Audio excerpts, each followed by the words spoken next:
Continuando con el tema, la perseverancia de los santos.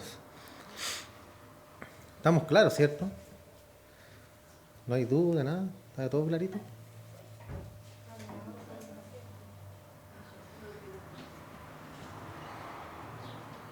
Si tienen duda pueden escuchar los temas, pues, hermano. Se pueden volver a escuchar hasta que entiendan en las partes si es que tienen alguna duda. Bien, la epístola de Judas termina con una bendición. Dice, y aquel que es poderoso para guardaros sin caída y presentaros sin mancha delante de su gloria con gran alegría. ¿Quién es ese que es poderoso para guardarnos, cierto? Guardarnos sin caída, dice acá, y presentarnos sin mancha delante de su gloria con gran alegría.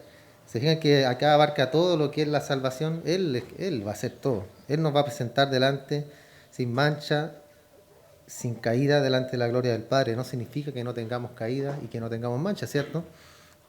Sabemos que el pecado está en nosotros y que vamos a llegar siendo pecadores al cielo. Esa es una declaración, una afirmación de la seguridad de nuestra salvación. Nuestro Señor puede guardarnos y presentarnos delante del Padre con alegría, porque Él nos escogió. ¿Ya? No es que lo hayamos elegido nosotros a Él. Como dice la palabra, ¿cierto? No es que nosotros le amemos a Él, sino que Él nos amó primero a nosotros. Y por eso nosotros le amamos.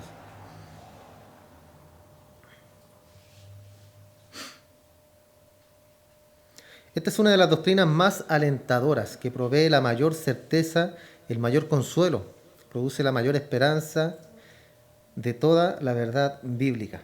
Ando un mosquito aquí, no me lo voy a tragar. La garantía de las Escrituras y por lo tanto la promesa de Dios es que la salvación es para siempre. ¿Ya? Eso debemos tenerlo más que claro, hermano.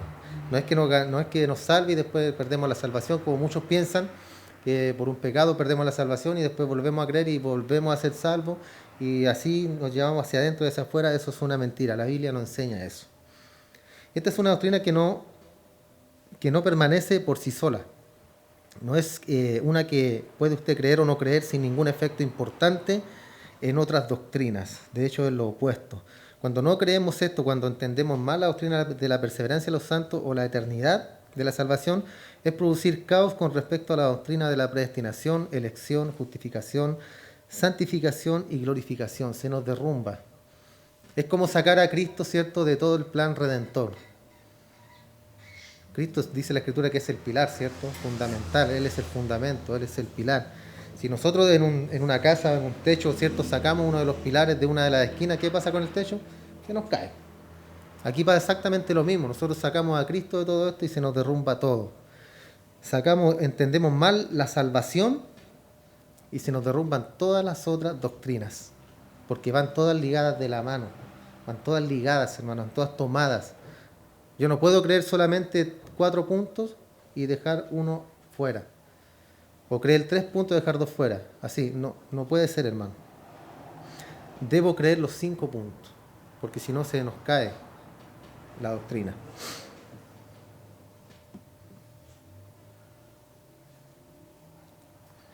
Es, por así decirlo, deshacer todos los hilos en la cuerda de la salvación. Es como desgarrar, ¿cierto?, una cuerda y que se derrumbe todo. Esa es la razón por la que este es el elemento más importante en todo el rango de las doctrinas de la salvación. Y es este asunto de la perseverancia de los santos finalmente lo que hace que la salvación sea la salvación. ¿Por qué? Porque es para siempre. Es para siempre. Sabemos que ha sido debatido todo esto como si fuera una doctrina difícil de entender. Muchas veces hay debates sobre esta doctrina, hermano, de la salvación, de la perseverancia de los santos, todo esto. Y es como si las Escrituras adoptaran ambas posiciones como si no fuera algo claro, como si en cierta manera fuera un asunto de preferencia personal. Pero la realidad del asunto es que es un componente absolutamente crítico en el entendimiento entero de la salvación. Y hay tantos pasajes de las Escrituras que se relacionan con esto. Y lo vamos a aclarar nosotros el día de hoy, de una manera fuerte, conforme a que usted después estudie la Biblia, hermano, en el futuro y pueda ver cómo estos pasajes se relacionan con esto. Y va a poder quizás responder esos pasajes que le causaron alguna pregunta o alguna turbación con respecto a todo esto. Estas doctrinas que estamos viendo, hermano, a usted tiene que abrirle la mente, el panorama bíblico. Cuando usted entiende esta doctrina, usted lee su Biblia y ya no va a ser lo mismo. ¿Por qué? Porque usted va a entender las cosas de otra forma, de otra manera. Por eso es muy, muy importante que las podamos entender, que las podamos comprender. En Mateo capítulo 18, uno de los muchos textos que habla sobre este asunto, Jesús dice: ¿qué os parece si un hombre tiene 100 ovejas y se descarría una de ellas? ¿No dejará las 99 y va por los montes a buscar la que se ha desviado? Y si la encuentra, de cierto os digo que se regocija más por ella que por las 99 que no se desviaron. Por esto no es la voluntad de vuestro Padre que está en los cielos que uno de estos pequeños perezca. Los pequeños en este capítulo se refiere a los creyentes. Y de regreso al verso 6 dice: estos pequeños son los que creen en mí. No es la voluntad de vuestro Padre que uno de estos pequeños que cree en Él, en este caso, cierto, es un creyente, no es la voluntad de nuestro Padre que perezca o se pierda. Por eso Dios lo eligió, cierto, nos eligió a nosotros, y no es la voluntad del Padre que nos perdamos. Dios lo salvó a usted y usted no se va a perder. Usted no puede perderse. A no ser que esté en la iglesia, ¿cierto? Y que haya alguna persona en la iglesia que piense a lo mejor que sea creyente y no lo es. ¿Ya? Pero eso no es que se pierda una de las ovejas, sino que nunca creyó, nunca fue salvo, nunca estuvo, ¿cierto? Como una oveja del Señor.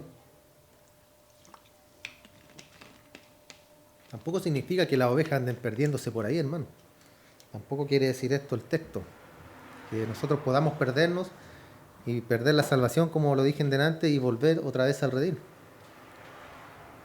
Sino que no es la voluntad, eso es lo que enfatiza el texto, no es la voluntad del Padre que ninguno se pierda, que ninguno perezca.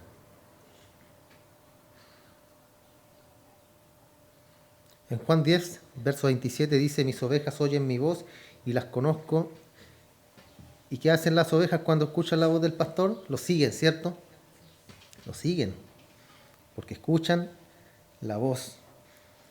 El otro día, no recuerdo muy bien dónde escuché esto, que decía, estaba un pastor, ¿cierto?, con su rebaño, y venía otro de camino y quería guardar también sus ovejas junto con las de él. Y él le dijo: claro, entra al redil, no hay problema. Y había un sujeto y estaba muy confundido porque decía: oye, se van a juntar todas las ovejas. Y después, ¿cómo lo van a hacer para saber cuál es cuál? ¿Cuál es mía, cuál es tuya, si son todas iguales? Y el texto que dice acá: mis ovejas oyen mi voz, yo las conozco y me siguen. A la mañana siguiente, el pastor que lo dejaron, ¿cierto?, entrar en ese lugar, él solamente bastó con que hablara y llamara a sus ovejas. Las llamara fuera del redil y todas sus ovejas salieron. Y las que no eran de él quedaron en el corral del otro pastor. Entonces es muy, muy interesante, hermano, cuando la palabra nos compara con ovejas. Claro que ahí dice: las ovejas oyen mi voz, yo las conozco y me siguen. Y la palabra conocer tiene que significar más que tan solo sé quiénes son. Por eso sería el caso de cualquier persona, de toda persona, la palabra conocer. Entonces, conocerla significa tener una relación personal e íntima con ella. A eso se refiere acá cuando Dios dice que Él es el pastor, ¿cierto? Nosotros somos las ovejas y mis ovejas oyen mi voz y me siguen. Significa tener una relación personal e íntima con ellas. Las conozco y me siguen, les doy vida eterna y, lo más importante, nunca perecerán. Nunca perecerán. Jesús dijo: no es la voluntad de mi Padre que estos pequeños se pierdan. Y aquí Él dice también que nunca perecerán, nunca se perderán, y nadie las arrebatará de mi mano. Mi Padre me las dio, es mayor que todos, Él las entregó, y nadie puede arrebatarlas de la mano de mi Padre. Yo y el Padre uno somos. Y eso también lo vimos, ¿cierto?, cuando hace esta oración sumo sacerdotal Cristo y dice: Padre, estas son tus hijos, ¿cierto? Me los entregaste a mí y ahora yo los devuelvo a ti porque yo debo ir a tu gloria, a tu diestra. Guárdalos, dice. Guárdalos mientras yo no estoy. Porque éramos, ¿cierto?, primeramente del Padre, como un regalo para el Hijo.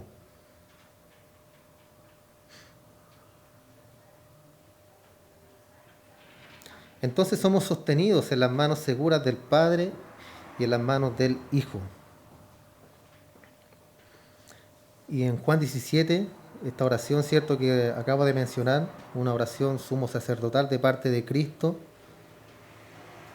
y la hemos visto también en estudios anteriores. En el verso 11 dice, yo ya no estoy en el mundo,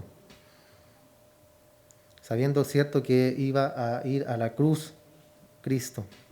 Sin embargo, ellos están en el mundo refiriéndose a los que le pertenecen. Y yo voy a ti, Padre Santo, guárdalos en tu nombre, le dice. El nombre que tú me has dado para que sean uno, así como nosotros somos uno. En otras palabras, le dice, Padre, yo voy a ir a la cruz, yo voy a llevar el pecado, guárdalos y tráelos a esa unidad eterna que tú has preparado para ellos. El verso 12 continúa diciendo, mientras que yo estuve con ellos, yo los estaba guardando en tu nombre. Ese nombre que tú me has dado. Y yo los guardé y ninguno de ellos se perdió. ¿Se fijan? Ninguno. ¿Habrá alguna excepción en el día de hoy con nosotros? Que Cristo cuando se esté con el Padre le diga, oh, se me perdieron 3, Padre. Sorry. ¿Cree usted eso? Me descuidé, miré para otro lado, vino el lobo y se llegó a 3. Vino el diablo y arrebató a 3. O a 2. O se llevó 1. Lo perdí. Bueno, no importa. Yo los guardé y ninguno de ellos se perdió. Solo el hijo de perdición. ¿Quién era él? Judas. ¿Y esto para qué? Para que la escritura se cumpliese. Judas fue un instrumento, ¿cierto?, de Dios para que la escritura se cumpliese. ¿Por qué? Porque él fue un diablo desde el principio. Nunca fue un creyente verdadero. Así hay muchas personas en la iglesia, hermanos, que no son creyentes verdaderos y solamente siguen una religión. El día que mueran, el día que perezcan, como lo que hablaba la hermana Lice, ¿cierto?, de los falsos profetas. En este caso, ¿cierto?, son los falsos pastores, los falsos líderes, hermano, que hay muchos. En Facebook hay una página que se llama Es de Canutos, que yo odio esa página, la odio, y al hombre que sale ahí también lo odio. No lo odio, pero lo que hace no es correcto, hermano. Porque hacen del evangelio un chiste, hermano. Está bien tirar un chiste, hacer una broma de repente, ¿cierto? Pero lo otro, ya otra cosa es burlarse. Y él se burla de las cosas de Dios. Porque creo que es pastor ese tipo, no estoy seguro si es pastor o no.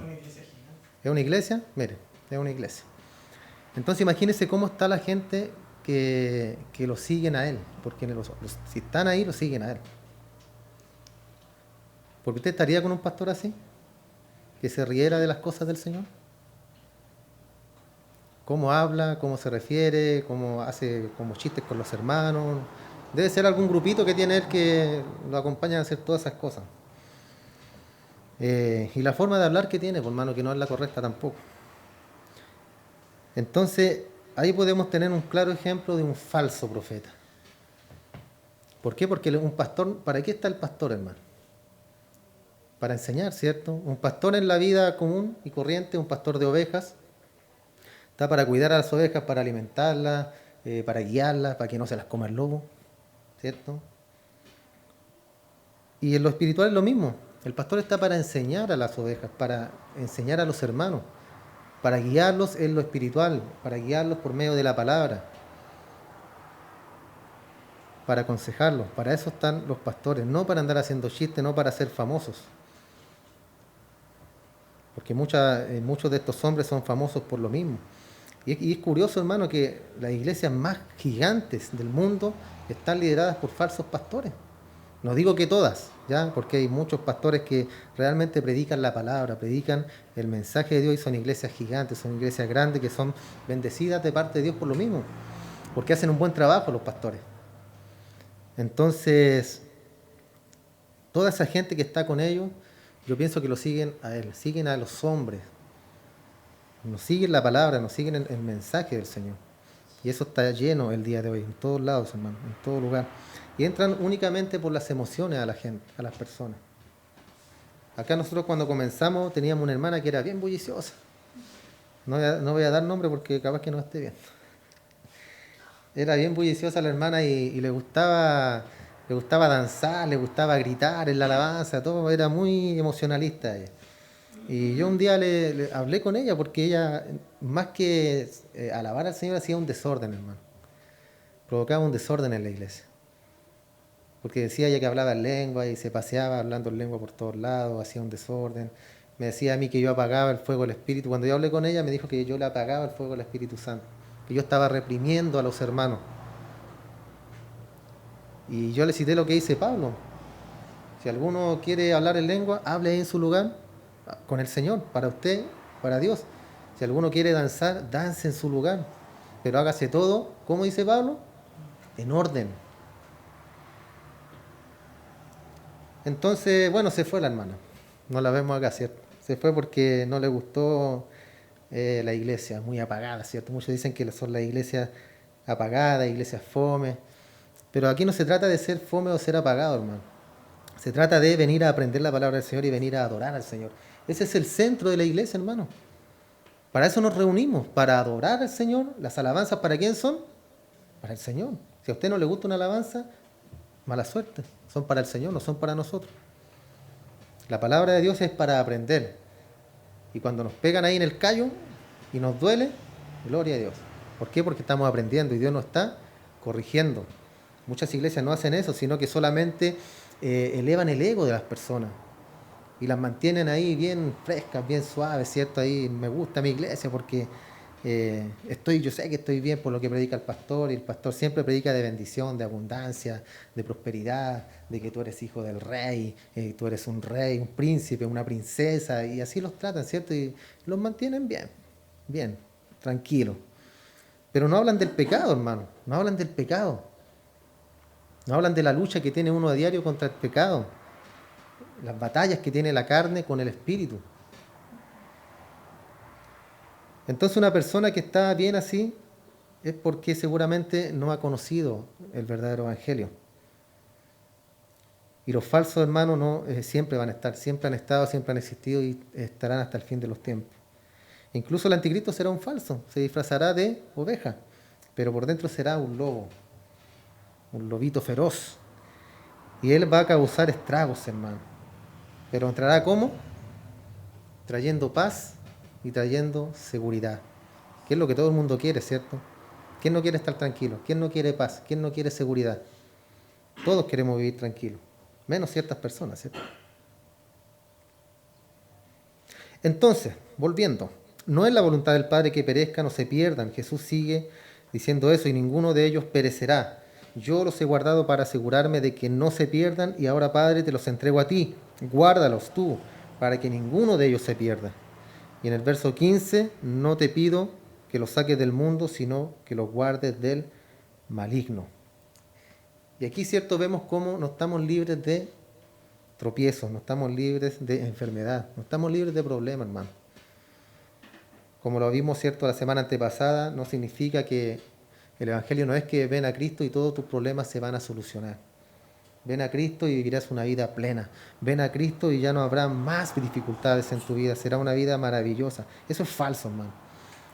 Cuando tú llegas a Cristo, aumentan los problemas, aumentan las dificultades. ¿O a quién no le ha pasado? A veces cuando mejor estamos y viene, ¿cierto?, una dificultad, viene una prueba que no la esperábamos. Viene algo de repente. Y como también lo vimos, las pruebas vienen para nuestra fe, para aumentar nuestra fe. No es para que Dios diga, a ver, voy a probar a la hermana Cindy para ver si realmente es cristiana o no. Ahí va una prueba, Cindy. No es así, ¿cierto? Sino que dice, le voy a mandar una prueba para que ella vea que es cristiana. ¿Por qué? Porque como va a reaccionar es lo que define todo. Cuando cometemos un pecado nos duele, nos sentimos mal, nos sentimos pésimos. ¿Y qué hacemos? Nos arrepentimos. ¿Qué hace Dios? Nos perdona. Nos perdona. ¿Va a venir un castigo por eso? Puede que sí, puede que no. Pero ese es el punto, hermano. Viene esa prueba para que nosotros sepamos que realmente estamos en la fe y que somos cristianos. O caemos en pecado a veces, cierto, pero exactamente por lo mismo. Para que podamos descubrir y ver que realmente somos hijos de Dios. No te pido que los saques del mundo, sino que los guardes del maligno. Y eso es lo que tenemos nosotros. Tenemos problemas, dificultades, enfermedad, lo que sea, pero estamos en Cristo. Entonces las penas con pan son menos, ¿cierto? Y estando con el Señor, son los mismos problemas, lo mismo que teníamos en el mundo, pero tenemos la confianza que Dios está con nosotros, que no nos va a dejar, no nos va a desamparar y que Él nos va a ayudar. Entonces, con declaraciones como esas y muchas más, debemos encontrar la confianza de que ellos, de manera genuina, son hijos de Dios. A través de la fe en Cristo, están seguros en esa relación que siempre y nunca perecerán. Y si usted cree en Cristo, hermano, nunca perderá, nunca va a perecer. La salvación es el regalo de vida eterna y aquellos que la reciben nunca jamás se pierden. Y eso es esencial, hermano, para entender la salvación. Que realmente nos sorprende que muchos lleguen a estar abiertos a la pregunta y sin embargo hay muchos cristianos que han negado la dulzura de esta confianza, que han negado el gozo de esta confianza, que han negado la paz de esta confianza, la esperanza, la certeza, el descanso, la tranquilidad que esto trae. Muchos viven así, hermano, asustados, mal enseñados, mal adoctrinados, que algún pecado los puede llevar al infierno. A tantos se les ha dicho que van a perderse, a menos que se aferren a su confesión, a menos que se aferren a su fe, a menos que se aferren y continúen creyendo por sí mismos. ¿Les suenan esto? Aférrate al Señor, aférrate a la mano del Señor, aférrate con fuerza a Él. Es algo terrible decirle a la gente, tienes que aferrarte. ¿Qué tan fuerte tenemos que aferrarnos al Señor? Las mujeres tienen menos fuerza que los hombres. ¿Cómo nos aferramos al Señor? ¿Qué tan fuerte usted debe sostenerse? ¿Echarse talco a lo mejor para no resbalarse?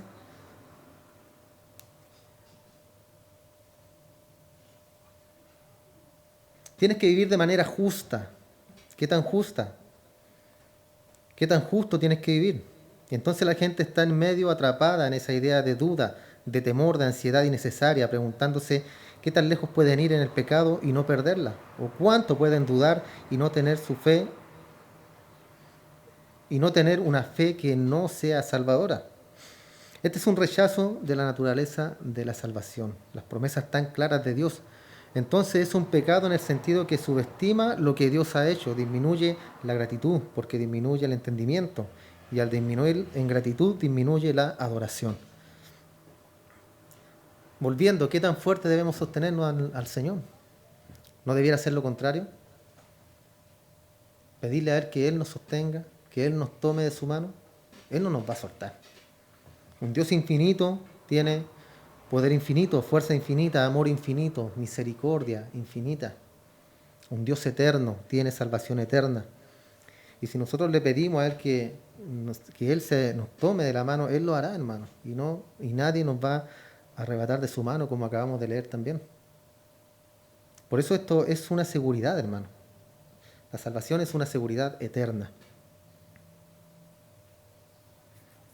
Es interesante que las iglesias que históricamente son pentecostales carismáticas, hay una negación de la eternalidad de la salvación, hay una negación de la perseverancia de los santos, hay una negación de la doctrina de la seguridad, lo cual disminuye su entendimiento de la salvación, de la justificación, santificación, elección. Por lo tanto, disminuye a Dios, disminuye en su gratitud hacia Dios y el gozo que debería tener. Y esto es cierto, hermano, porque a nosotros negar la doctrina de la salvación, que es eterna, que es un regalo de parte de Dios, si nosotros negamos eso, estamos negando la obra redentora de Dios, de Cristo, perdón. Estamos negando eso, le estamos quitando el crédito a Cristo porque Él lo pagó todo, por sus elegidos, ¿cierto? Por los que iban a creer. Entonces le quitamos el crédito al Señor cuando decimos que podemos perder nuestra salvación, que nos podemos perder. Que ya pequé y ya No sé qué hacer. Me da vergüenza pedirle perdón al Señor. Siempre es lo mismo. Así es el ser humano. Siempre lo mismo. Por eso Dios tiene un amor eterno por nosotros. Cuando su hijo falla, cuando su hijo se porta mal, ¿usted lo echa de la casa? ¿Le hace una maletita y lo echa? ¿Que se vaya? ¿Me tenéis aburrido? ¿Me tenéis cansado? ¿Ya no te quiero?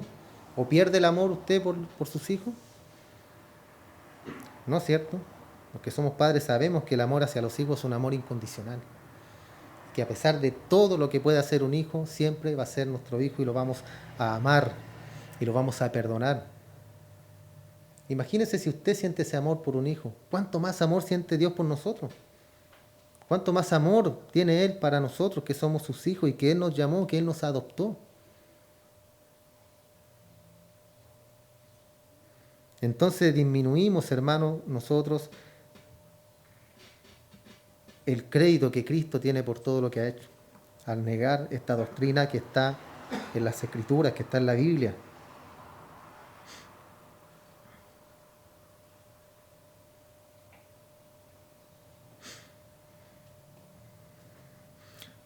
Entonces, hermanos, es interesante que el nivel de emoción trasciende el nivel de emoción de la gente que entiende esta doctrina, lo cual lo hace sentir a uno como si estuviera tratando de convencerse a sí mismo de que todo está bien, aunque va en contra de su instinto real. Porque debemos recibir con gozo pleno, con gratitud plena todo lo que Dios nos ha dado, y debido a que debemos responder con alabanza y adoración plena todas las promesas de Dios y darle gloria a Él por todas ellas. Debemos estar claros en eso, y la promesa de mayor gracia es esta doctrina de la salvación, la que estamos viendo nosotros. Eso es lo que nosotros debemos tomar, hermano. Cuando Dios nos entrega algo, cuando Dios nos da un regalo, ¿cómo debemos recibirlo? Con gratitud. Gracias, Señor, gracias, Padre. Con alabanza, en agradecimiento a Él. Yo siempre he dicho que cuando a mí me regalan algo, yo lo recibo, venga de quien venga. ¿Por qué? Porque la persona que hace un regalo es porque puede hacerlo, ¿cierto? Bien, yéndonos al plano acá nosotros terrenal. Y muchas veces dicen, no, pero ¿cómo se molestó? Pero yo no puedo recibir. La persona lo está regalando porque puede. Y la gratitud, ¿cierto? El acto de gratitud es recibir eso con gozo, con alegría y dar gracias. Dar gracias a la persona porque se acordó de ti. ¿Qué debemos hacer nosotros con todo lo que el Señor nos entrega? Recibirlo y darle gracias y tener gratitud ante nuestro Señor. No se trata de que nos vamos a portar bien porque Dios nos bendice. ¿Ya? Yo no estoy diciendo eso, hermano. Porque la palabra dice que incluso las buenas obras y todas las obras que nosotros hacemos fueron preparadas de antemano por Dios. Él nos predestinó para que anduviésemos ¿en qué? En buenas obras. Entonces, cuando Dios le entregue un regalo, usted recíbalo con gratitud. Cuando Él le dice, si has pecado, pide perdón y yo te perdono, recíbalo con gratitud. No esté ahí que no soy digno, que hay una falsa, así como, oh, Señor, perdóname. Usted le pide perdón al Señor y Él lo va a perdonar. Punto. ¿Qué es lo que le pide Él? No lo hagas más, no lo vuelvas a hacer. Eso es lo que el Señor nos pide. A lo mejor lo va a volver a hacer, sí, pero Dios conoce también nuestras debilidades. Jesús conoce nuestras debilidades porque Él estuvo en la carne también, hermano. Él padeció como ser humano. El dolor en la cruz, todo lo que Él padeció fue en la carne también. Entonces la doctrina de la justificación es en cierta manera la cabeza noble de todas las doctrinas de la salvación. Y entiendo la maravilla de la doctrina de la reconciliación también, y la redención, el rescate, la adopción también. Recuerden que nosotros somos adoptados, ya no somos hijos legítimos, adoptados de la basura, de ahí nos sacó el Señor, del tarro de la basura. ¿A quién le decían eso cuando era chico? ¿Quién lo molestaba? ¿Qué hermano molestaba que lo sacaron del tarro de la basura? La conservación también, la regeneración. Entiendo todos estos términos y en todo eso, pero al final lo que hace que toda esta tenga un valor tan infinito y produzcan un gozo tan duradero es que todas son para siempre.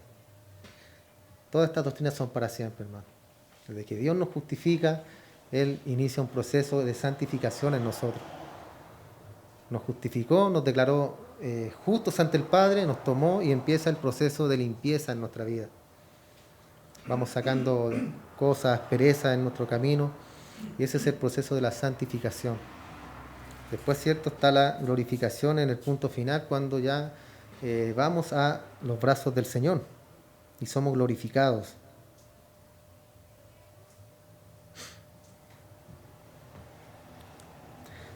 Entonces, tan pronto como usted saca esto, usted ha disminuido todo. Y como vimos hace unos domingos atrás, cualquier idea de la salvación que deje fuera la seguridad es una distorsión de la verdad. Cualquier idea de la salvación que deje fuera la seguridad es una distorsión, porque la salvación es segura. Cualquier idea de la seguridad que deja fuera la perseverancia es una distorsión también de la verdad.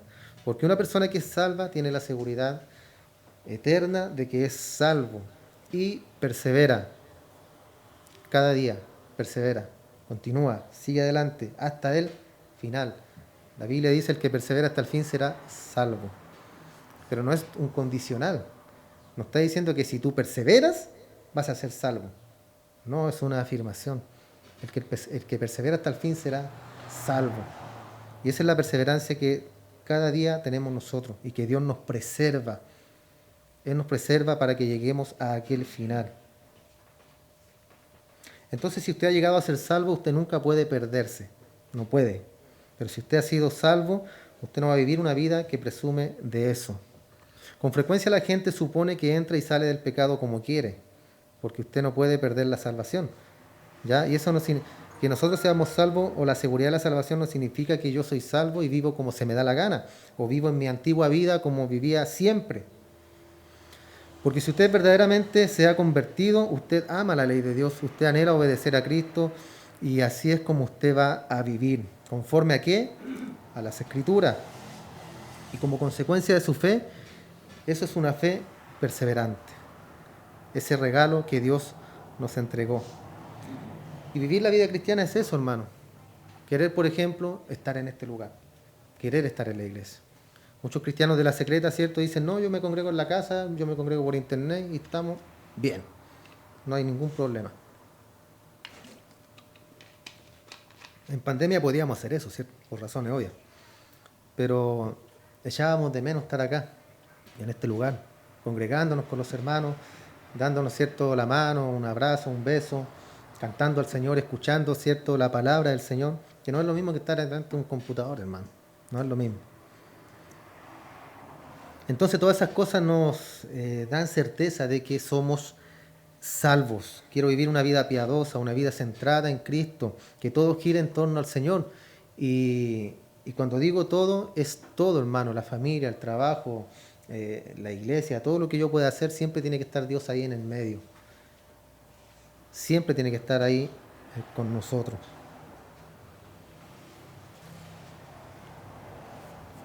Estamos seguros en la salvación por el regalo de Dios, de una fe que persevera. Él nos da la fe para salvarnos como un regalo sobrenatural para nosotros, ¿cierto? No es que Él nos entregue la fe como un regalo, una fe salvadora, una fe que persevera, y después la quita. Ahora te la doy y ahora te la quito. Dios no hace eso, ¿cierto? Él la entrega para siempre. Y Él no puede hacer eso porque estaríamos atorados al tratar de generar nuestra propia fe, aferrarnos a nuestra salvación por nosotros mismos. Él nos da una fe como un regalo permanente que persevera. Esa es la razón por la que en lugar de hablar de seguridad eterna, la cual afirma, ¿cierto?, una verdad, pero no nos dice cómo. Más bien hablamos acerca de la doctrina de la perseverancia de los santos, queriendo decir que tenemos una fe que nunca se convierte en duda, llegando a un punto tan severo como para convertirse en incredulidad. Eso es imposible. Es imposible, hermano. Esta fe salvadora, esta fe que vamos a tener hasta que partamos a la gloria en Cristo. Tenemos nuestros momentos de duda, tenemos nuestras luchas, pero nunca nuestra fe se convierte en duda final. ¿Ha tenido alguna vez usted, se le ha metido la duda? ¿Ha tenido sus luchas internas ahí, entre el bien y el mal? Pero nunca nuestra fe se convierte en duda final, en duda completa y negación. Jamás puede pasar eso, hermano. A lo mejor usted, cierto, en un momento de debilidad, de angustia, de desesperación, a lo mejor puede decir, puede renegar en contra de Dios, como lo hizo Pedro, ¿cierto? ¿Recuerdan que vimos el ejemplo de Pedro? Un ejemplo maravilloso, hermano, donde nos queda muy claro de la seguridad que tenemos en Cristo. Entonces podemos tener dudas, podemos negar, podemos apartarnos a lo mejor de la iglesia por un tiempo, pero por luchas, por problemas, porque no sé, algo pasa, hermano, algo pasa en nosotros, pero eso jamás va a ser una negación completa. Si usted es un verdadero creyente, usted va a volver. Y va a volver sin que lo llamen, porque el mismo Dios lo va a traer. Y usted va a sentir esa necesidad de estar en la iglesia, esa necesidad de Dios, si usted realmente es salvo. Porque si usted se aleja y no vuelve nunca más, es porque nunca fue. Es porque nunca fue salvo. Y conocemos muchas personas así, hermano. Estamos seguros por la misma fe sobrenatural que nos fue dada para que pudiéramos creer salvíficamente y como sustentados por el regalo de esa misma fe sobrenatural. La salvación no puede fracasar, porque la fe no puede fracasar. La fe ha llegado a nosotros de parte de Dios. Y como lo he repetido, ¿cierto? De parte de un Dios eterno viene una salvación eterna.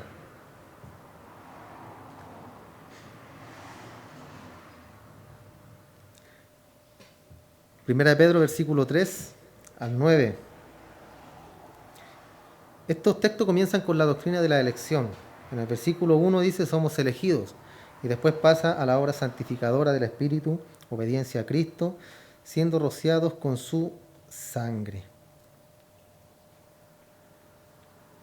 Me acordé cuando hablábamos, ¿cierto?, de la sangre de Cristo, que ese es otro tema que también hemos visto acá, que muchas iglesias pentecostales, carismáticas que les decimos, usan, ¿cierto?, la sangre de Cristo para reprender demonios, para cubrir a una persona con la sangre de Cristo, y la usan como un amuleto. ¿Recuerdan que vimos ese tema hace harto tiempo ya? Harto tiempo hablamos sobre la sangre de Cristo. Y muchos toman este texto, y por eso me acordé, obedeciendo a Cristo, dice Pedro, siendo rociados con su sangre. Y de ahí toman que uno puede reprender con la sangre de Cristo, que uno puede cubrir con la sangre de Cristo y hacer muchas cosas con la sangre de Cristo. Cuando la sangre de Cristo cumplió un solo propósito, ¿cierto? Que fue derramada para nuestra salvación. Eso es todo, no es un amuleto. No es que si yo cubro con la sangre de Cristo a una persona no le va a pasar nada o va a estar protegida. Y acá a lo que Pedro se refiere es eso, a que él perdió toda su sangre por amor a nosotros. Y en esa sangre estamos nosotros identificados, en esa sangre estamos nosotros cubiertos por Él, porque en esa sangre nos representamos, porque murió por nosotros. Entonces, de manera evidente, es una epístola dirigida a los elegidos, a aquellos que han sido santificados por el Espíritu, a través de la justificación para ser glorificados. Y llega al verso 3 y comienza a desarrollar la bendición de esta salvación, la cual comenzó en la eternidad pasada con la elección. Fue cumplida en el tiempo a través de la obra santificadora del Espíritu en nuestras vidas para producir sumisión al señorío de Cristo. Y esto es como si Pedro dijera, yo reconozco que son los elegidos, reconozco que son aquellos a quien Dios ha elegido y a quienes el Espíritu ha apartado del pecado a Dios, reconozco que son aquellos que obedecen a Jesucristo, reconozco que han recibido la gracia y la paz en la medida más plena. Inmediatamente después dice, bendito sea el Dios y Padre de nuestro Señor Jesucristo. Y él también pudo haber dicho en esto, por la doctrina de la elección, pudo haber dicho por la verdad de la justificación, por la verdad de la santificación, de la glorificación, de la redención y también la regeneración. Cualquiera de esos términos hubiera sido adecuado también. Pero él dice, bendito el Dios y Padre de nuestro Señor Jesucristo. Y esto es una doxología, es una bendición en respuesta a nuestra salvación. Y una doxología, hermano, es una alabanza, ¿ya? Para que se le quede ahí atorado lo que es una doxología, es una alabanza a Dios. Porque dice Pedro acá, bendito el Dios y Padre de nuestro Señor Jesucristo, le da una bendición a él. Es como comienza, ¿cierto? Cuando dice, enséñanos a orar, Padre nuestro que estás en los cielos, santificado sea tu nombre, acá es lo mismo, bendito, bendice a Dios en primer lugar y le da la santidad y todo lo que Él merece. Así que eso, hermano, hasta ahí llegamos el día de hoy, con la perseverancia de los santos Y vamos a continuar, ¿cierto?, viendo todo esto, hermano, que se abre el panorama de una manera increíble en nuestra mente. Como le dije delante, usted va a leer su Biblia y va a ser todo diferente cuando entienda por completo todas estas doctrinas. Oramos, damos gracias al Señor. Padre, agradecemos, Señor, tu amor, tu misericordia. Gracias por ayudarnos cada día a perseverar en este camino. Gracias, Señor, porque por tu misericordia, por tu amor, por tu gracia, estamos el día de hoy en pie. Gracias porque tú nos sostienes, Dios. ¿Qué somos nosotros? Nada. Somos como el polvo, Señor. Somos como la neblina de la mañana, Padre, que dura solamente un instante y luego sale el sol y se disipa todo. Así es nuestra vida, Señor. Dormimos, nos acostamos en la noche y no sabemos si vamos a despertar al otro día. Entonces, cuánta más gloria y cuánto más respeto, amor, fidelidad debemos tener contigo, Señor. Cuando cada día que abrimos nuestros ojos es una bendición, es un regalo de parte tuya. Es un regalo, Señor, que nos entregas cada día. El poder despertarnos, el poder ver a nuestros hijos, ver a nuestra familia, el poder tener un trabajo, Señor, el poder tener el pan en nuestra mesa. Es una bendición que viene de parte tuya, Padre. Gracias, Dios, gracias porque has sido fiel con nosotros. No nos ha faltado el pan y el agua en nuestra mesa.